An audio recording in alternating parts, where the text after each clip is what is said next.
Year in preview. Is this year in preview or year in review with the defense, Chris? Well, it's a year in review, but Yeah. a little bit of a preview to go along with it. Because I am going to talk about some teams that I think to watch out for this year, teams that have improved certain units, who can make the biggest leap. So it's a little bit of both here. I think that's what's cool about the exercise, Pete came up with here. So we are looking at I would imagine we have a screen here, Pete, to show we're starting with pass defense. We don't have it, so I'll just let you know last year, pass defense, the best team was the Rams, followed by the Washington football team.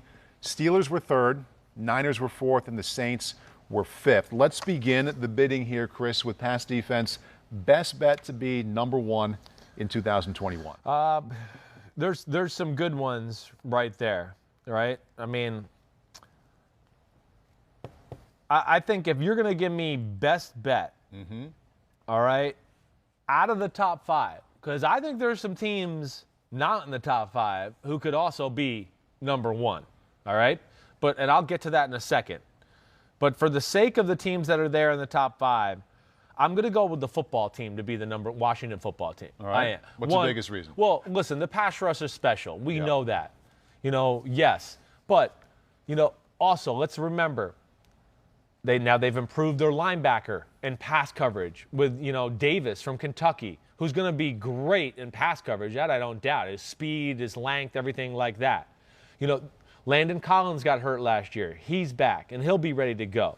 And then, to sign a William Jackson at corner to improve the secondary that way, too, which was a secondary and a bunch of corners that, good, not great. I think he makes them real good now. So if you're going to give me one team, I'm going to go with Washington because, again, I think they're going to be able to consistently get there with the front four, not have to blitz a lot, and that allows them, some wiggle room in the back end as far as coverage is concerned. I had you penciled in for the Steelers to go from 3-1. Yeah, I mean, listen, I thought about it. I think the one thing I just thought about a little bit was the no Bud Dupree, right? And Steelers secondary has been better, but I always worry about them to a degree. And maybe I'm a little off that way, but I don't know if they have those marquee man-to-man guys a little bit that you need to be the number one pass defense. So I guess that's why I kind of shied away from them a little bit. How about a team in the top five pass defense? Again, it's Rams, Washington, Steelers, Niners, Saints. Most likely to fall out of the top five. The Saints are the ones I look at. With the people they lost in the secondary. And that was? Janoris Jenkins gone. Yeah. Hold on. They franchised Marcus Williams. There's another corner I'm missing here. It's going to drive me crazy. Hold on a second here. It's a Janoris Jenkins. Janoris Jenkins, which is a big one. And he went to the Tennessee Titans, who we're going to talk about here in a second, because they're the team that I would look at. Wait, there's somebody else I'm missing, though, that's driving me crazy here. I got to pull up their team here to refresh my memory. And they made a really big jump. They were 20th 2 years ago to get up to 5. Yes. In pass D. While you're looking, I should point out that I think pass defense likely it's the least most important of all the barometers of defense because you can get way up on a team and control a game and give up a lot of passing yards. Sure.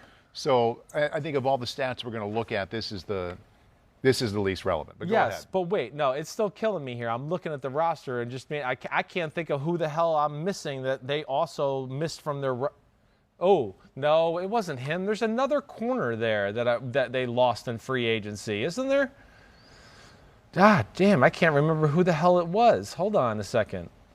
They went corner round 1, didn't they? No, they Georgia? They did not. That was the Green Bay. They went corner in round 3 with Paulson Adebo, who I really like out of Stanford a lot.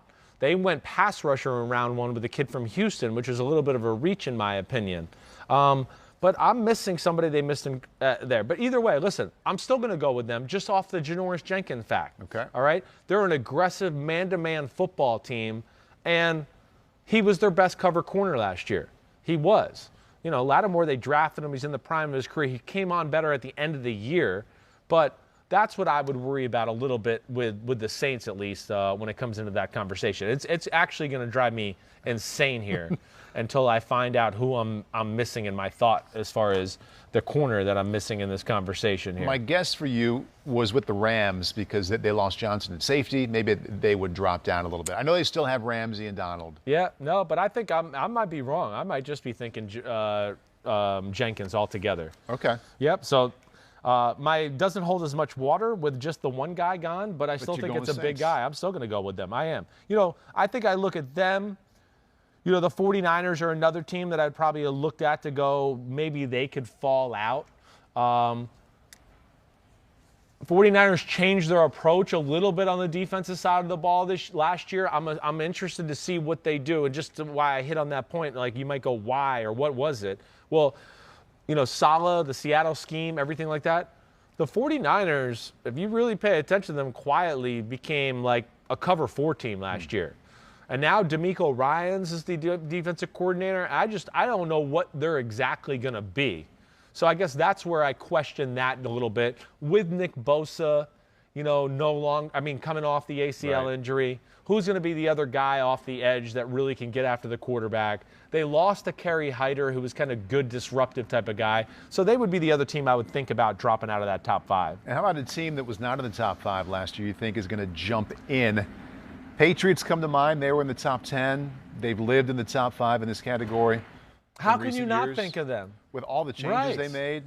2 years ago, it was the best pass defense in football. Yeah. So it's all the changes they made. Like, I think that's the first thing to talk about. They still played really good last year with their defense being put in a lot of tough spots constantly. Yeah. And then let's not forget the fact that, that's right. Stephon Gilmore, how many games did he miss last year? 5, 6?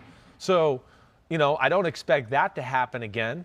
And they have some younger players who I think are going to be a little bit better, like the Kyler Duggar and all of those type of things. Let alone the biggest thing is, and this is why, really, they got a pass rusher in Judon, and they're not going to have to worry about trying to find 9 million ways to load the box with secondary people because they don't have big people. Right. They address that.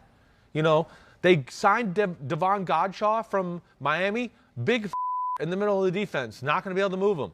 Drafted Christian Barmore in the 2nd round at Alabama, big not going to be able to move him. And then they re-signed the only big they had left on the team, which was Lawrence Guy, to where I go, good luck moving that crew. Right. So now Belichick has the opportunity to go, wait, I can play really big and put 4 big D linemen up front and play man-to-man and double this guy and have this guy drop into a zone and do all these type of things to where that they are, to me, the team I look at for sure that's going to leap into the top 5. And I almost put them as the best bet to be number 1, even though they weren't in the top 5.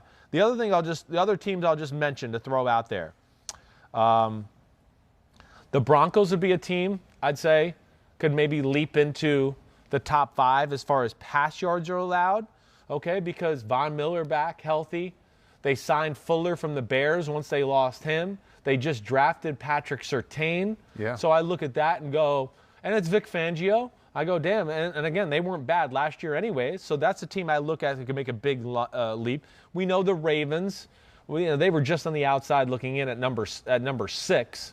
So they could be certainly a team that could get to the top 5 or somewhere in there. And here's one just real dark horse that I'll throw in there. The Cardinals, a little. Based off what? Just off of improve the secondary and getting a Malcolm Butler. Marcus Golden at pass rusher, J.J. Watt makes them a little better up front. But then even the 2 middle linebackers they got in the middle with Isaiah Simmons. Sorry, I was going to say Isaiah Thomas. And now Zaven Collins. Yeah. Big, long, athletic guys there.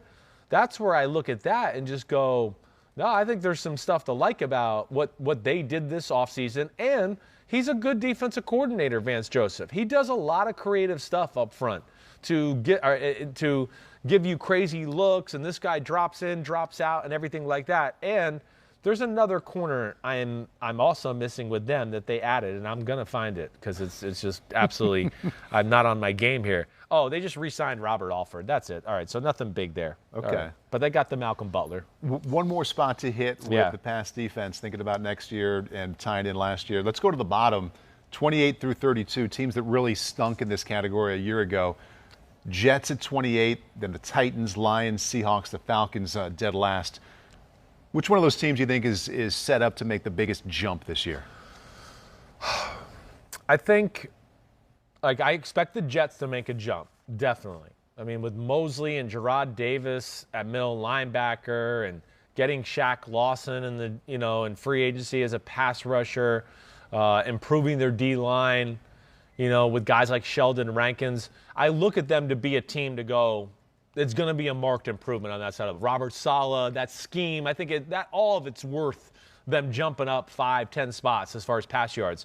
But the team I'm really going to go with is the Tennessee Titans. Got to be. Yeah. I mean, one, you get a Jadeveon Clowney to add to the pass rush, right? But the biggest thing is, they did Janoris Jenkins, who we talked about when I was brain farting over the Saints whole thing. Kevin Johnson. Clowney's not with the Titans. I'm Bud Dupree. Excuse me. I'm thinking of, Bud Dupree off the edge. Yep. But so now you got Janoris Jenkins at corner, Kevin Johnson, who has some man-to-man cover skills, and then, of course, Caleb Farley in the first round.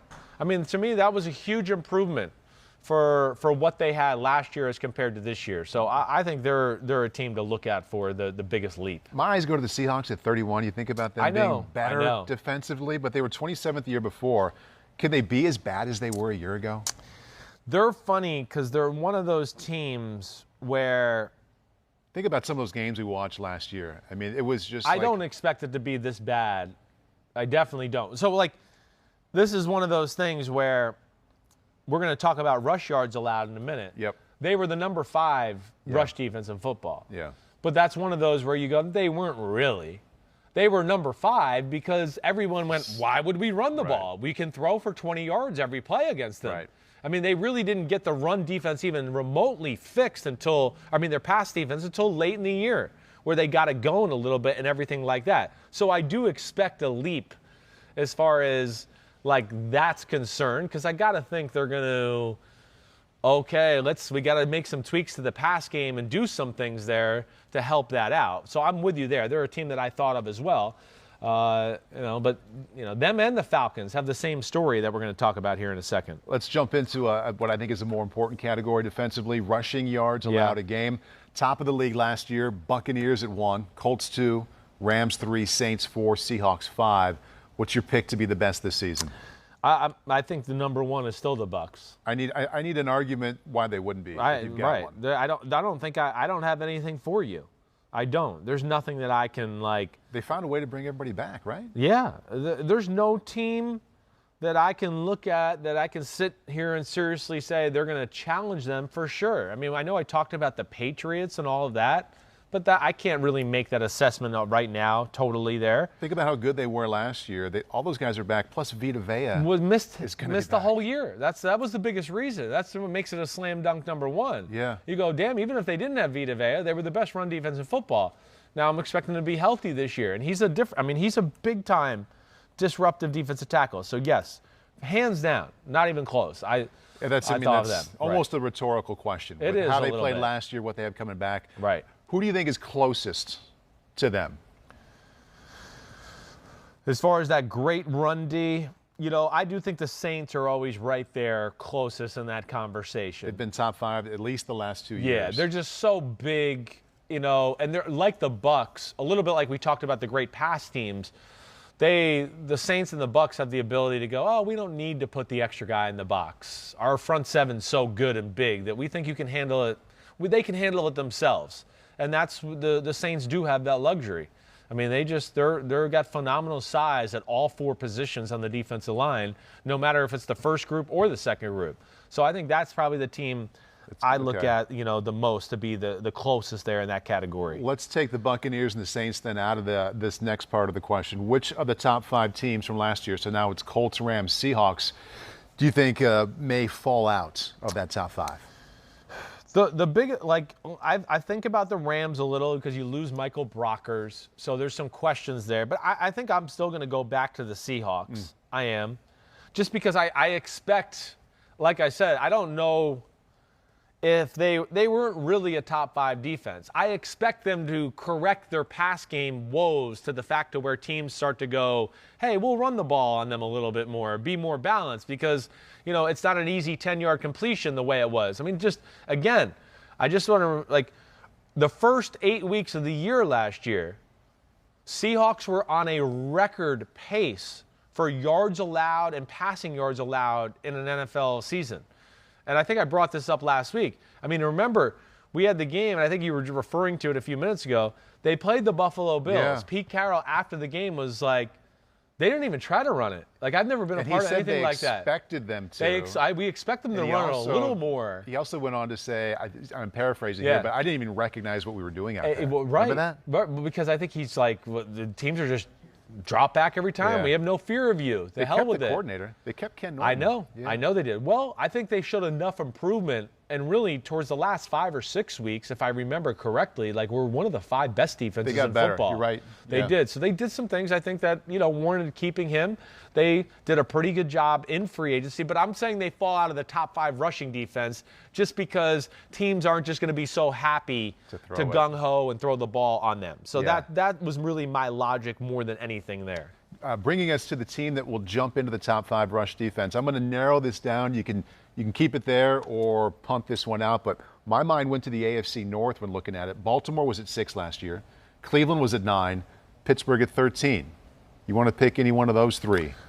I mean, Baltimore I always look at. I mean, yes, as far as like rush defense goes, the size they have always. You know, Calais Campbell was hurt a little. Patrick Queen last year, hey, he at times was like a chicken with his head cut off. I think that's going to be better. So I think from all those, yes, like they are a team that definitely jumps out to me. The Browns are another team, I'll say, that jumps out to me. Yeah. You know, whether it's signing a Malik Jackson, but got other guys up front like Larry Ogunjobi and things like that, along with Owusu Koramoah. And even new safeties that they're going to be in the box as well, to me, and an Anthony Walker from the Colts to play middle linebacker. I just think they're better suited to play their scheme and system and everything like that this year, to where I think they're a team, yes, that can be in that conversation. And then I got 2 others that jump out to me. The Bears, all right? And I know the Bears last year were a little 15th, but the one reason I'll throw them in there is just because Eddie Goldman's back. Eddie Goldman opted out last year. Eddie Goldman is the best nose tackle in football. That's going to make them a different team. Now they don't have to put Akeem Hicks there. They can move him out to the traditional D tackle spot, and that's going to make them a better football team. So that'd be one that really jumps out to me. And then the other ones, 2 teams we already talked about. The Pats and Dolphins. You know, the Pats we just talked about the big people they have. We didn't talk about Van Noy coming back as well. Van Noy being back. Dante Hightower being still back, there. Who's as good a run-stopping linebacker as you're going to find, okay? And then we talked about the improvements of the deep tackles and all that. The Dolphins, I'll sit here and say the same thing. They got Christian Wilkins, first-round pick. Mm-hmm. They have Raekwon Davis, who was a second-round pick last year, who watch out for him this year. They traded for Bernard McKinley, who's there, Dante Hightower. He's a thumper middle linebacker. So I look at the Dolphins, just like the Pats, to go, watch out. I mean, to me, when I just sit here and think about it, the more and more, I just go, man, the Pats and Dolphins defense, I'll be shocked if they're not top 5 almost in every category. Another reason to watch if you only had one game to watch. Week 1 p.m. games. Week 1 in Foxborough. Let's go to the bottom part of this stat. Lions at 28, rush defense. Bengals 29, Jaguars 30, Cowboys 31, Texans 32. They all struggled mightily last year. Which one is ready to jump it up? The 2 that jump out more, like I'm not going to jump in and say I expect the Cowboys to be better. Of course, I do. Now, I still don't know if they have the actual guys to be there and just actually stop the run that way. The Texans are horrible. I expect them to continue to be horrible. Jacksonville, I can't say it with them. There's just not enough proven commodities there. To me, I do look at it as being the Lions or the Bengals. You know, I guess the big thing I'll talk about with the Bengals, hey, drafted Tyler Shelvin as far as a run-stopping a defensive tackle, and I got to pull up their roster here just so I got everybody in front of me. I love that aspect of it. They used 3 defensive line picks in rounds 3 and 4, so they clearly tried to fortify that. I mean, they got Andrew Billings, right? No. They got Ogunjobi. The Browns got Billings. I'm getting all these guys mixed up. DJ Reader, okay, he's going to be there. Mike Daniels to round out the group. All right, so I just look at them to be a team where, hey, year 2 in that system, Ogunjobi with Reader, it's a pretty damn group altogether. They also got Trey Hendrickson on the end of the line of scrimmage. I think that can help them out too. So they're one of those teams, and I think I'm missing somebody else, but I think I'm good here. And then, the Lions, the attitude in which they play, I think that's the first thing I would talk about, right? And then, they have 2 out of their top 4 picks in the draft are beasts in the middle, with Aleem McNeil from North Carolina State, who I love, and then my favorite defensive tackle in the draft, and Levi Onwuzurike. So I just look at that to go, okay, that's enough there to make me think a little bit differently about their football team altogether. All right, from pass defense to run defense, now to the most important category, points allowed, otherwise known as scoring defense. Last year, and the Lions got Michael Brockers. Sorry. They did. There we go. Right. Yeah. Scoring defense last year, Rams were 1, Ravens 2, Steelers 3, Washington 4, Dolphins at 5. Who do you think is going to top this category this season? Damn. I know. I'm mad I've missed a little slight details about some of these. I'm still pissed off about the Saints and not knowing that other corner, and the fact that I just mixed up Billings and Ogunjobi, and I knew I was missing another player with Brockers. That's pissing me off, and that's why I should have wrote it down. That's why I have a notebook. It pisses me off thinking I can do that on the top of my head. All right. Understood. Points allowed. Mm-hmm. I don't think it'll be the Rams again. I don't. One, it's a new system with Raheem Morris, everything like that. And listen, I don't think the Seattle scheme, again, which is a little bit what they run, is ever going to be really conducive to stop top scoring defense. Why is that? Type of thing. I don't. Because it's just too predictable. Teams kind of know how to bend it, maybe not break it, but they know how to continue to bend it to just get enough points to where, there's the teams you see at the top with point scoring are teams that are creative and game plan specific. And, you thought we'd do this on 3rd down? Well, this week we're doing this, and we're doubling this guy and rolling coverage over there. Like the Patriots we've seen with years past, that's the teams that usually are like the number 1 scoring defense. The Ravens, that kind of type of thing, right? It's outside the box. Like the year before, it was the Steelers, it was the Bears, it was the Ravens, it was the Bills, it was the Patriots. All like malleable schemes that can change on a week-to-week basis. So I don't think that, I don't look at the Rams as being that, let alone they lost a Brockers and everything like that. So without all that talking and everything I go, best bet to be number 1 is the New England Patriots. The Patriots were 7th, really 6th, because there was a tie at 5. And they were first the year before. First the year before by a big margin, like 3 or 4 points. So, yes, with that secondary, those coaches, the improved players, if you make me pick who's the best bet to number 1, I'm going with the Patriots or the Dolphins. I'll go either one. It's the same thing. Phenomenal secondaries, and then really versatile up front against anything, any type of attack. So I just look at that, and then coaches that think outside the box and do different shit to where, I'm going with one of those 2 teams. What's crazy about putting those 2 teams together, and this is not that they're playing in week 1, but as we talked about, no surprise the Patriots, the team you feel is going to jump up there. 2 years ago, number 1. Right. It's not like they were bad last year. Miami, you mentioned them as well. The year that the Pats were number 1, 2019, you know where they were? Scoring defense, maybe the most important category in the league. They were dead last. Were they really? They were dead last in 2019, all the way up to 5 last year. That just shows an improvement in the roster. And then, to me, more than anything, Flores found his, niche for how he wanted to attack defenses. But I think most importantly, the biggest reason for the jump is Byron Jones drafting a first-round corner and doing all those type of things has allowed him to play the coverages he wanted last year and do all of that. You think he was hamstrung in Yes, first the year season? before, definitely. Yeah. There's no doubt. I think he had to probably play some defenses and do some things he did not necessarily like, let alone maybe not have the guys up front that you feel like can do all, like year one, all the intricate things I did with the Patriots and the checks and all of that type of stuff. So I think when you kind of add all that together, that's why it comes to the big leap. Remember that game last year, thinking about the big leap that they made from 19 to 20? We kind of knew the Rams offense was slipping a little bit. I think we knew the next week we were going to focus on the Dolphins against the Rams. Yeah. And it wasn't even fair. They just destroyed the Rams offense. Remember that? He exposed them. He exposed their pass protection. Yeah. Remember we did the whole breakdown. Yeah, we spent a lot of time on it. That's what I mean. That's where he's an outside the box special thinker. Yeah. And then throughout the rest of the year, he used that game to his advantage.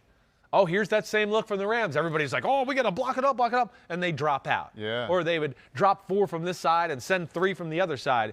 And he made it kind of like a jump-off point to like, this is kind of what we do. The only team that really ever scared him out of it were the Chiefs and the Bills, because those two guys are freaks of nature at quarterback. And so they were in the game with the Chiefs. They were. Later that. Yeah, weren't they were. They kind late. of lost control, and then they came back. Yes.